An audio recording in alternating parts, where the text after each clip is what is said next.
Betul, jadi Ramadan disebut sebagai Syahrul Mubarak, bulan penuh berkah.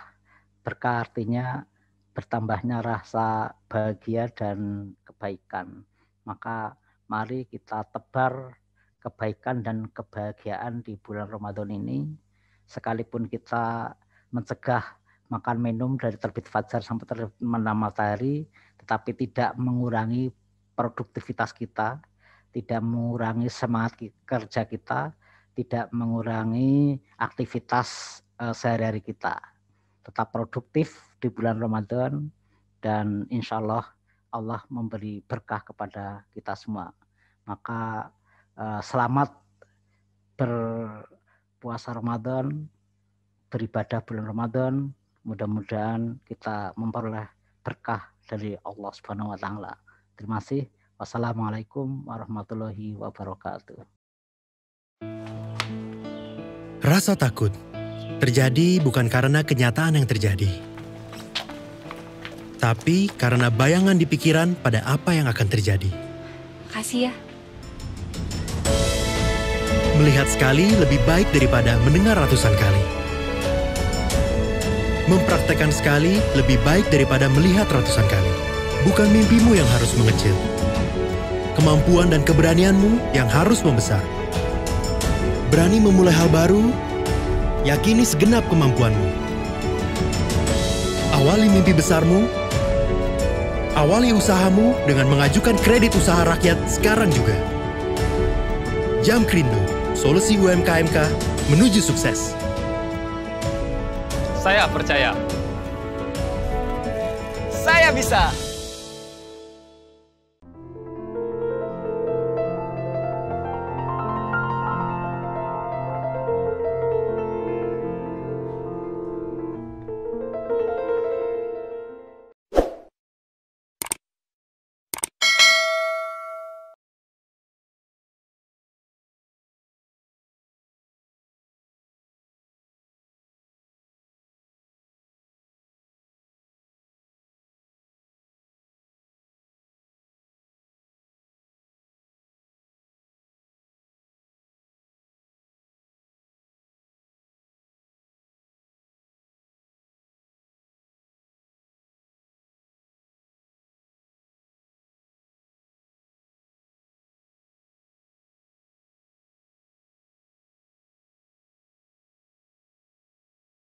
Assalamualaikum warahmatullahi wabarakatuh. Waalaikumsalam warahmatullahi wabarakatuh. Bersama saya di Bambang Sadono di Bangsa TV, channel yang selalu ingin mencatat prestasi, mendorong kreasi, dan membangun motivasi. Kami sedang mempersiapkan beberapa video untuk mengisi kegiatan di bulan Ramadan dengan judulnya adalah Ramadan penuh makna, sehingga kita mewawancarai para tokoh publik, para ulama dan sebagainya untuk memberi makna Ramadan. Saya sudah bertemu dengan Bapak Dr. Andes Haji Tafsir MAG, Ketua Pengurus Wilayah Muhammadiyah Jawa Tengah. Apa kabar Pak Tafsir? Alhamdulillah baik-baik, semoga Pak Bambang juga. Iya, saya mencoba memahami prinsip-prinsip dasar Muhammadiyah atau ciri khas Muhammadiyah itu yang sejak didirikan itu kan ada ciri teladan-teladan itu datang dari tokoh-tokoh yang kegiatan sampingannya atau malah kegiatan utamanya itu bisnis gitu ya. Iya, Jadi bagaimana mengisi bulan Ramadan ini supaya tetap bisa kreatif dan produktif. Monggo. Ya, terima kasih. Assalamualaikum warahmatullahi wabarakatuh. Pak Bambang Sadono yang saya hormati beserta seluruh pemirsa, alhamdulillah kita berjumpa lagi. Untuk ini kita bicara tentang Ramadan. Karena sebentar lagi kita akan memasuki bulan Ramadan 1442 Hijriah. Dan kita sudah berdoa sejak bulan Rajab kemarin, Allahumma barik lana fi Rajab wa Sya'ban wa barik lana fi Ramadan. Yang intinya mudah-mudahan Allah memberi keberkahan kepada kita di bulan Rajab, Sya'ban dan Ramadan. bukan berarti di bulan lain kita tidak mengharapkan berkahan, tetapi biasa manusia butuh penekanan-penekanan. Sehingga ini penekanan supaya lebih berkah lagi di antara bulan-bulan yang ada. Berkah itu artinya ziyadatul khair atau ziyadatul sa'adah, bertambahnya kebaikan dan kebahagiaan. Nah, maka kita memasuki Ramadan dengan penuh kebaikan dan bahagia. Jangan sampai kita tidak bahagia memasuki Ramadan. Dan penuh kebaikan, makanya di bulan Ramadan kita banyak menebar kebaikan, karena dari kebaikan yang kita tebar itu menghasilkan kebahagiaan, baik bahagia bagi kita maupun orang lain yang mungkin menerima apa yang kita berikan. Jadi kita memberi dengan penuh bahagia, menerima juga dengan penuh kebahagiaan. Ya Pak Tafsir mungkin bisa memberi apa ya cerita gitu ya, kilas balik gitu. Apa contoh-contoh teladan dari tokoh-tokoh Muhammadiyah yang sangat dekat dengan dunia bisnis ini jika mengisi bulan Ramadan. Ya, kalau kita lihat di awal pendirian Muhammadiyah itu kan para pedagang batik. Ya, makanya kalau kita lihat pusat-pusat pengembangan Muhammadiyah itu ada di pusat-pusat bisnis di Jogja, kemudian di Pekajangan, sehingga pusat batik di Solo, Lawean, gitu. Karena mereka sebagiannya adalah para juragan batik, gitu. Sehingga mereka di samping sebagai ulama, dai, tapi juga juragan sebagai sarana mencari nafkah. Karena kita kan harus seimbang antara dunia dan akhirat. Jangan sampai dunianya terlantar, kita hanya sibuk ngurus akhirat. Sehingga inilah yang Muhammadiyah ingin bagaimana menjaga keseimbangan dan mengurus dunia yang paling luas jangkauan nafkah adalah dagang. Dan itu yang membuat Muhammadiyah bisa bergerak lebih cepat karena dimotori oleh para pedagang.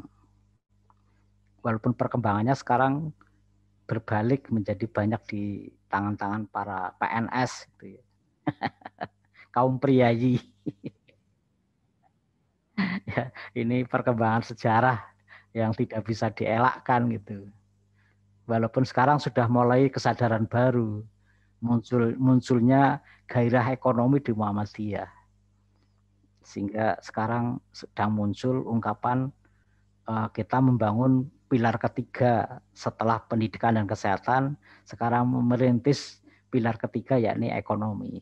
Dengan berdirinya beberapa tokoh-tokoh Muhammadiyah maupun berbagai nama variasi yang ada. Termasuk sekarang yang muncul ini Lokmat yang dikomandani atau di bawah satu manajemen Suara Muhammadiyah Group. Nah, kalau dilihat tadi asal mula bisnis tokoh-tokoh Muhammadiyah itu batik ya, itu kan sangat erat hubungannya dengan Ramadan. Biasanya pasarnya itu kan paling tinggi di bulan Ramadan itu, batik, sarung dan sebagainya. Makanya kalau masuk ke Ramadan seperti ini, di samping yang sudah berjalan juga muncul bisnis-bisnis musiman. Nah, misalnya bisnis baju koko, bisnis sarung gitu. Yang biasanya tidak bisnis khusus misalnya menawarkan sarung dan pernik-pernik Ramadan. Termasuk makanan-makanan itu muncul ketika Ramadan. Sampai untuk menyambut Idul Fitri. Karena Ramadan Idul Fitri itu tidak sekedar membangun spiritual, tapi juga membangun nilai ekonomi yang luar biasa besar Ramadan dan Idul Fitri. Sampai-sampai biasanya tokoh Islam diundang oleh BI gitu. Tak pikir BI kok mengundang tokoh ormas Islam, tak pikir mau ngasih THR gitu. Ternyata bukan, Pak Bambang. Ternyata BI pesan kepada kami para tokoh itu supaya menyampaikan kepada umat Islam masuk Ramadan Idul Fitri jangan boros katanya. Malah jangan boros. Iya jangan boros. Karena Idul Fitri Ramadan Idul Fitri itu uang terambil di bank, orang menarik rekening itu Jogja sama DIY sama Jateng itu bisa mencapai lebih dari 20 triliun uang terambil. Ya, tapi apakah itu bukan justru menggerakkan ekonomi di masyarakat, Pak? Ya, tapi pemerintah ketar-ketir ketika terlalu banyak diambil. Jadi uangnya yang tadinya diinvestasikan kemana harus disiapkan. Iya, harus diambil oleh masyarakat itu. Ya, tapi masyarakat nggak merasa kalau itu boros. Masyarakat jawabannya ini berkahnya Ramadan. Bahkan kan juga ada orang yang bekerja keras di bulan Ramadan memang untuk Idul Fitri. Iya, jadi 11 bulan bekerja habis dalam 1 bulan Ramadan dan Syawal. Ya. Tapi kalau menurut Islam sendiri seperti apa, Pak? Itu pola-pola seperti itu. Ya, kalau murni syariah sebenarnya tidak seperti yang terjadi. Kalau di Indonesia mengapa begitu gempitanya? Karena sudah dikemas, dibalut dalam kultur keindonesiaan. Jadi Idul Fitri tidak semata-mata dalam kemasan syariah dan fikih, tapi sudah dibalut dalam kultur keindonesiaan. Itu yang membuat Idul Fitri menjadi sedemikian semarak, gegap gempita, dan memutar ekonomi yang luar biasa besar. Jadi ini khas Indonesia dalam berRamadan dan Idul Fitri. Ya. Namanya saya hari raya. Iya, jadi perpaduan antara syariah dan budaya. Ya. Iya. Nah, Pak Tafsir sudah menyebut istilah syariah. Ini juga istilah yang sekarang sangat populer ya. Tiba-tiba juga pemerintah bicara mengenai membesarkan ekonomi syariah. Ini seperti apa? Dan kelihatannya kok yang paling cocok bicara ini memang Muhammadiyah kelihatannya. Jadi bagaimanapun kan Islam sebagai syariah itu jalan ya. Jalan dari Allah untuk manusia, syariah. Tidak hanya mewarnai pada kehidupan yang bersifat ritual, tapi juga termasuk sosial, juga termasuk ekonomi. Sehingga bagaimana Islam yang kita miliki, syariah yang kita miliki, mewarnai praktek ekonomi yang ada di masyarakat, termasuk Indonesia.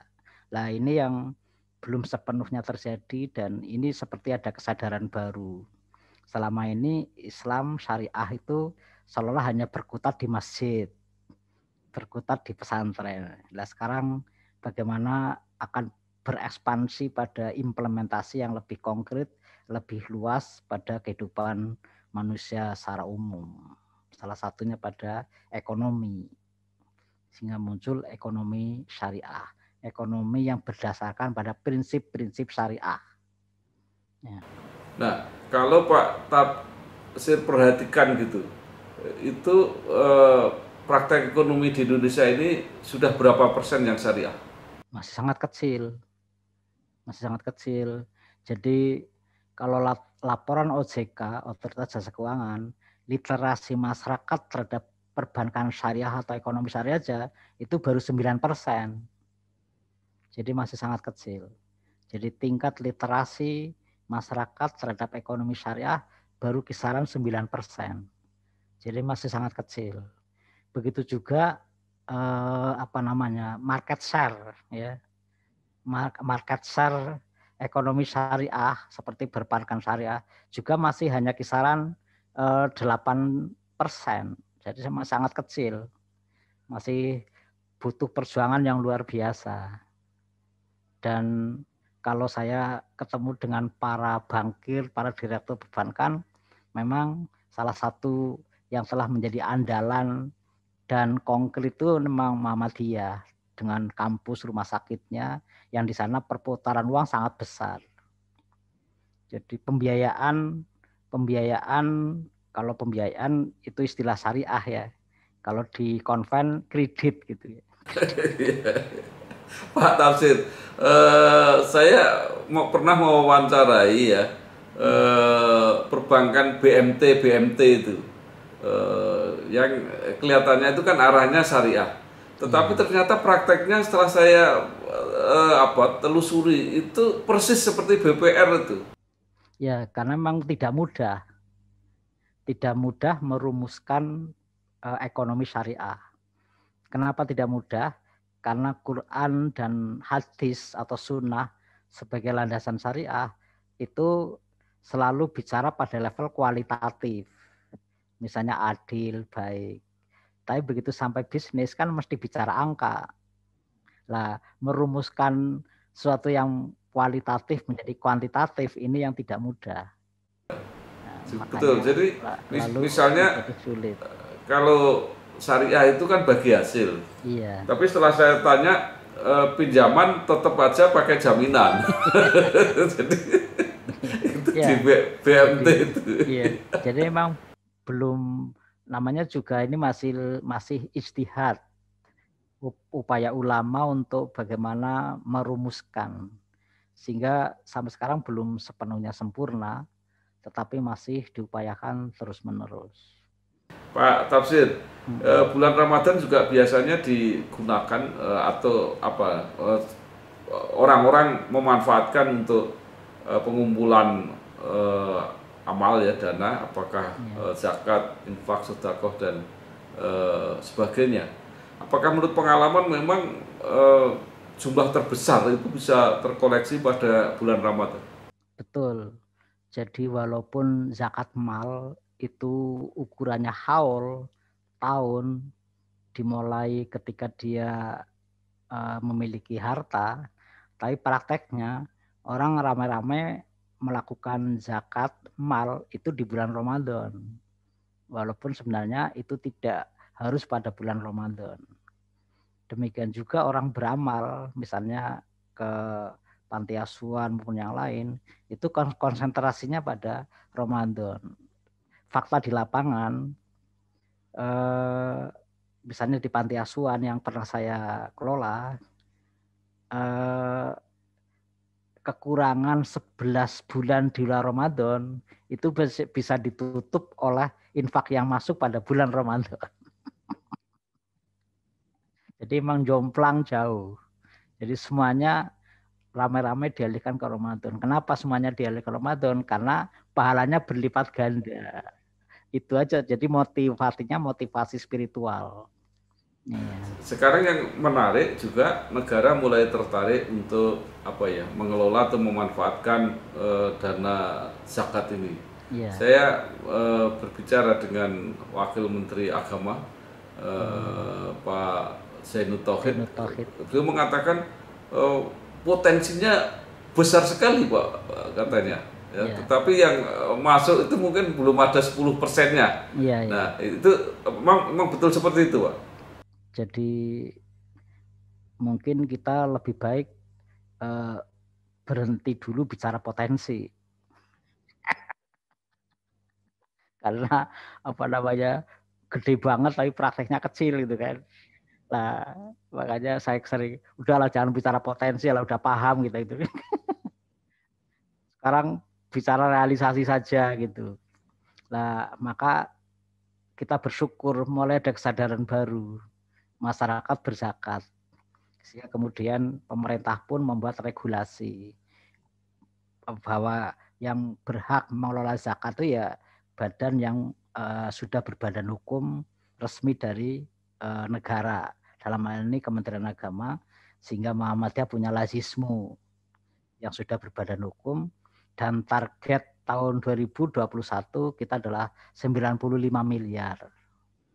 Kemarin di tahun 2020 kita bisa 70 miliar. Enggak, Jawa Tengah saja.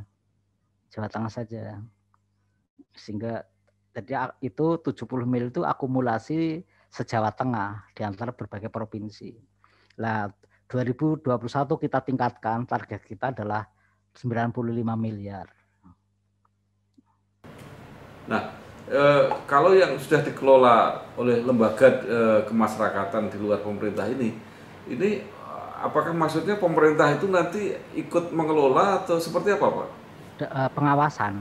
Pengawasan Karena kita harus audit oleh KAP, kantor akuntan publik. Ya, tapi kalau ada yang berpendapat itu pemerintah mau memanfaatkan untuk misalnya untuk investasi dan sebagainya, itu seperti apa? Selama ini belum pernah disampaikan kepada kami di Muhammadiyah sih, bahwa kami masih mengelola independen tentang zakat yang kita kumpulkan. Kalau misalnya pemerintah itu masih sebatas wacana. Iya, karena sampai detik ini kita masih diberi hak secara independen untuk mengelola zakat yang kita kumpulkan. Belum pernah ada campur tangan dari pemerintah kecuali pada pengawasan lewat kantor akuntan publik. Ya. Biasanya dimanfaatkan untuk apa, Pak? Kita untuk pemberdayaan, kemudian darurat bencana alam, sosial. Jadi sosial itu ya beasiswa dan macam-macam. Pemberdayaan itu bantuan modal para pedagang kecil gitu. Kemudian bencana alam seperti sekarang yang sedang terjadi ini. Kemarin kita mulai dari Mamuju sampai di Jawa Tengah semuanya kita bantu dari Laisismu. Baik, Pak Tafsir, terakhir mungkin masih ada hal yang ingin disampaikan agar kita bisa mengisi bulan Ramadan ini dengan benar-benar penuh berkah, tetapi juga tetap produktif. Dan mungkin sekaligus juga Bapak ingin mengucapkan selamat menjalankan ibadah Ramadan. Monggo, Pak. Betul, jadi Ramadan disebut sebagai Syahrul Mubarak, bulan penuh berkah. Berkah artinya bertambahnya rasa bahagia dan kebaikan. Maka mari kita tebar kebaikan dan kebahagiaan di bulan Ramadan ini. Sekalipun kita mencegah makan minum dari terbit fajar sampai terbenam matahari, tetapi tidak mengurangi produktivitas kita, tidak mengurangi semangat kerja kita, tidak mengurangi aktivitas sehari-hari kita. Tetap produktif di bulan Ramadan dan insya Allah memberi berkah kepada kita semua. Maka selamat berpuasa Ramadan, beribadah bulan Ramadan. Mudah-mudahan kita memperoleh berkah dari Allah Subhanahu wa taala. Terima kasih. Wassalamualaikum warahmatullahi wabarakatuh. Terima kasih Bapak Dr. Andes Haji Tafsir MAG, Ketua Pimpinan Wilayah Muhammadiyah Jawa Tengah. Selamat menjalankan ibadah Ramadan. Ya. Semoga apa yang kita cita-citakan berhasil. Amin. Ramadan penuh berkah, membawa kebahagiaan untuk kita semua. Terima kasih. Wassalamualaikum warahmatullahi wabarakatuh. Waalaikumsalam warahmatullahi wabarakatuh. Jujur ya, aku bangga loh sama kamu. Ah, biasa aja kali, Rin. Kamu hebat, akhirnya berani memulai usaha open PO brownies keju resep andalanmu. Begitulah, Rin. Mungkin momennya baru dapat sekarang. Kenapa nggak dari dulu sih? Brownies keju bikinanmu endes banget. Panjang ceritanya, Rin. Keputusan aku untuk fokus memulai usaha brownies ini selalu ada aja kendalanya. Beresin skripsi lah, lembur kerja, bantuin Reno bikin tugas akhir, makan malam bareng. Ih, aku gak ada apa-apa kok sama dia. Percaya Mbak Chef Gendis. Terus kenapa akhirnya kamu bisa yakin memulai usaha ini? Sekarang aku punya modal yang kuat, Rin, dan dijamin. Dijamin siapa, Dis? Jamkrindo, jaminan kredit Indonesia. Setiap modal usaha kredit usaha rakyat mendapatkan penjaminan Jamkrindo. Awali usahamu, tumbuhkan bisnismu. Jamkrindo, solusi UMKM menuju sukses. Silakan dicoba. Dijamin endes.